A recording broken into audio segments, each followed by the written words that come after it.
Con la firma del protocollo d'intesa tra Giunta e Consiglio regionale a Palazzo Balbi parte ufficialmente quel 2017 in cui la parola d'ordine principale dell'amministrazione guidata da Luca Zaia è una sola: autonomia.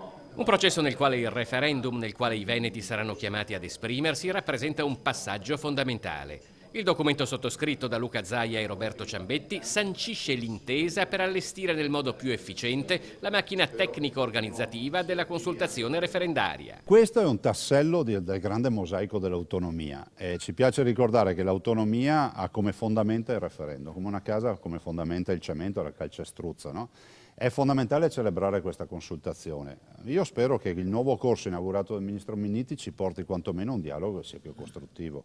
Quindi spero vivamente che ci venga concessa l'Election Day per risparmiare 14 milioni di euro.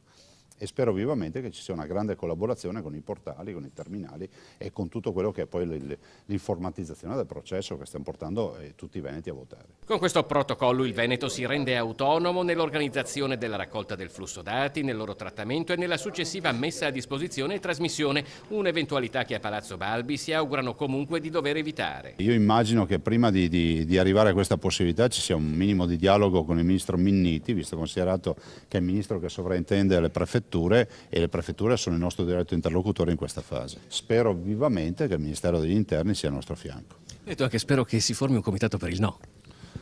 Ma sì, guardi, non l'ho detto provocatoriamente. È importante che tutti i veneti vadano a votare perché questo referendum serve anche per contarsi. E questa è la seconda parola d'ordine: partecipazione, al di là di ogni appartenenza politica. Se ci mettiamo sopra il cappello della politica, un referendum così serio come quello del Veneto finisce che molti veneti, magari perché hanno in viso il partito che la promoziona di più, non vanno a votare. Deve lasciare un attimo da parte la politica e andare a votare, perché questa è una pagina di storia che debbono scrivere solo i veneti.